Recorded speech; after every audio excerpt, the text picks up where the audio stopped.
और ये एग्जाम है ना, ये एग्जाम इंटेलिजेंस का है ही नहीं। मैं तुमको क्लियरली बता रहा हूँ, ये एग्जाम है परसिस्टेंसी एंड डिसिप्लिन। सिर्फ और सिर्फ दो चीज रख लोगे ना, क्योंकि 2 साल तक आप किसी भी चीज में परसिस्टेंट नहीं रह पाते, आपकी लाइफ चेंज हो जाएगी। आप सुबह सिर्फ 5 बजे उठना शुरू कर दो, 2 साल तुम्हारी जिंदगी में सब बदल जाएगा। कुछ मत करो, सिर्फ 5 बजे उठना शुरू कर दो, क्या होगा? धीरे धीरे तुम्हारी लाइफ में वो चेंजेस खुद ब खुद आने लग जाएंगे। एग्जाम्पल समझो, देखो लाइफ में चेंजेस कैसे आते हैं। लाइफ को चेंज करना है ना, उसके लिए सबसे पहला काम क्या करना होता है इंसान को?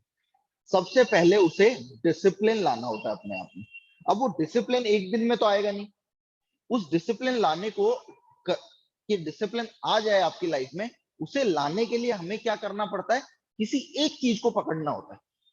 फॉर एग्जाम्पल, तुमने डिसाइड किया कि मैं आज से डेली पूजा करूंगा, तो फिर कुछ भी हो, चाहे उस दिन क्या हो रहा हो, अर्थक्वेक आ रहा हो, भूकंप आ रहा हो, पर तुम पूजा करोगे कि यार आज मैं नहाऊंगा नहीं। अब पूजा करोगे, अगर तुमने डिसाइड कर लिया, तो तुम नहाओगे, टाइम पे उठोगे, और टाइम पे उठ गए तो पूरा दिन है तुम्हारे पास। ऐसा तो नहीं है खाली बैठे रहोगे, कुछ भी नहीं करोगे। तुम अपने दिन को यूटिलाइज करोगे, वेस्ट नहीं करोगे, उस टाइम को यूटिलाइज करोगे। तुमने क्या डिसाइड किया था? कि मैं सिर्फ पूजा करूंगा, एक चीज, बट उस एक चीज की वजह से कितनी चीजें चेंज हो गई। ऐसे ही अगर तुमने किसी दिन डिसाइड किया कि अब से मैं सुबह 5 या 6 बजे, जिसमें तुम कंफर्टेबल हो, वो मैं उठूंगा। अगर सपोज तुम 5 बजे उठने लगे, अब करोगे क्या?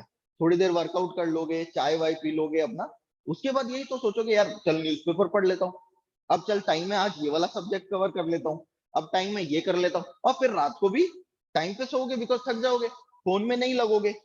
नहीं तो क्या होता है, लेटने के बाद जो हमारा टाइम वेस्ट होता है, हम सो सकते थे 10 बजे, पर हम सोएंगे 12 बजे, बिकॉज फोन में देख रहे थे, इंस्टा चलने लग गया, फिर फेसबुक चलने लग गया, फिर यूट्यूब के शॉर्ट्स चलने लग गए, रील्स चलने लग गए, इसमें 1.5-2 घंटा खत्म। ये एग्जाम जो है, ये एग्जाम किस चीज का है? सिर्फ और सिर्फ परसिस्टेंसी एंड डिसिप्लिन। कोई रिक्वायरमेंट नहीं है कि बहुत इंटेलिजेंट हो आप। ये नहीं कि, ऐसा भी नहीं है कि पढ़ाई नहीं करें सर हम, सिर्फ सुबह उठ गए, नहीं। आपको सुबह उठ के डिसिप्लिन के साथ, आपने जो डिसाइड किया है ना, 2 साल तक अगर तुम वो करते हो तो तुम्हारा सिलेक्शन हो जाएगा। प्रॉब्लम यही है, 10 लाख लोग फॉर्म तो फिल कर रहे हैं, पर उनमें से मुश्किल से जो 50,000 बच्चे हैं, 50,000 भी आई एम, मतलब बहुत ज्यादा एग्जेजरेट नंबर ले रहा हूं मैं, 50,000 भी कितना नंबर होगा? ये मुश्किल से होगा ये 20,000 के आसपास। वो लोग 2 साल तक कंसिस्टेंट रह पाते हैं। कंसिस्टेंट का मतलब ये नहीं है कि मैं एग्जाम के 3 महीने या 4 महीने पहले पढ़ लूंगा। आपने 2 साल डे 1 से लेके और आखिरी दिन तक लगातार सेम चीज फॉलो करनी है। बोरिंग है, टायरसम टास्क है, लेकिन उसका रिजल्ट बहुत अच्छा आएगा। तुमको आज तुमने पढ़ना स्टार्ट किया ना, मान लो आज से तुम स्टार्ट कर रहे हो, ये सोच लो कि 2 साल मुझे और किसी चीज से कोई मतलब नहीं है, मैं सुबह अपने रूटीन को फॉलो करूंगा या करूंगी। अब उसमें ऐसा होता है किसी दिन फॉलो नहीं कर पाते, तो अगले दिन या उसमें नेक्स्ट वीक में उसको कॉम्पनसेट करो, धीरे धीरे धीरे धीरे कॉम्पनसेट करो। तो जब तुम ये 2 साल तक कर लोगे ना चीज, तुम्हारा सिलेक्शन पक्का है। ये एग्जाम इस चीज का है। वो 20,000 बच्चे कर पाते हैं ये चीज, कि कंसिस्टेंटली 2 साल तक सेम चीज को रिपीट कर पाते हैं। आपको डेली न्यूज़पेपर पढ़ना है, आपको डेली कोई ना कोई सब्जेक्ट पढ़ना है, और डेली पढ़ना ही पढ़ना है। लोगों से आपका कट ऑफ हो गया है, ज्यादा नहीं मिल पाओगे ना, दोस्तों से मिलोगे 15 दिन में एक बार मिल लोगे। ऐसा नहीं होगा कि रोज बाहर जा पा रहे हो, कॉलेज जाता है तो इंसान इंजॉय करते है ना, यहाँ पे वो इंजॉयमेंट बंद हो जाएगा।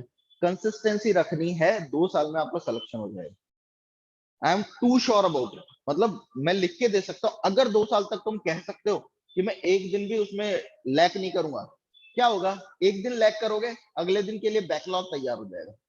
तो बैकलॉग को कवर करने के लिए तुम उसके अगले दिन वापस से उसमें पढ़ोगे, अगले दिन बैकलॉग हो जाएगा। ये बैकलॉग इतना बड़ा बन जाएगा ना, तुम्हारे लिए वो टायरसम टास्क हो जाएगा कि यार कैसे इसको कवर करें। तो तुम छोड़ने लग जाओगे, तुम भागने लग जाओगे उससे। तुम सोचोगे चल यहाँ से नया शुरू करते हैं, इसको छोड़ दो। तो सबसे बेस्ट चीज है, पहले तो बैकलॉग मत लगने दो। अगर लग गया है तो बहुत लंबा, अगर तुमने बैकलॉग क्रिएट कर लिया ना, तो उसे उसी टाइम कंप्लीट करने की कोशिश मत करो, अदरवाइज तुम उस काम को ही छोड़ दोगे। क्या होता है, कोई काम हम करने लगते हैं और उस काम में थोड़ा सा गैप आ जाए, तो हम उस काम को छोड़ देते हैं, कर ही नहीं पाते। तो ये सक्सेसफुल होने का सबसे बड़ा टास्क, सबसे बड़ा मूल मंत्र मान लो, कि अगर सक्सेस चाहिए ना, तो पहले तो आपको परसिस्टेंट होना है और उसके साथ डिसिप्लिन होना है। किसी एक चीज को पकड़ो कि सुबह उठ के नहाऊंगा, चाहे 10 बजे उठ रहा हूँ चाहे 8 बजे, इसी से तुम्हारा आधा काम सॉल्व हो जाएगा। तुमने कुछ नया नहीं किया डेली का, पर तुम खुद सोचो तुम्हारा दिन कितना प्रोडक्टिव हो गया। जैसे मैं तुमको कहता हूँ कि डायरी लिखो, रोज रात को अगर तुम डायरी लिख रहे हो तो क्या कर रहे हो तुम एनालाइज कर रहे हो पूरा दिन अपना, कि सारा दिन तुमने क्या किया।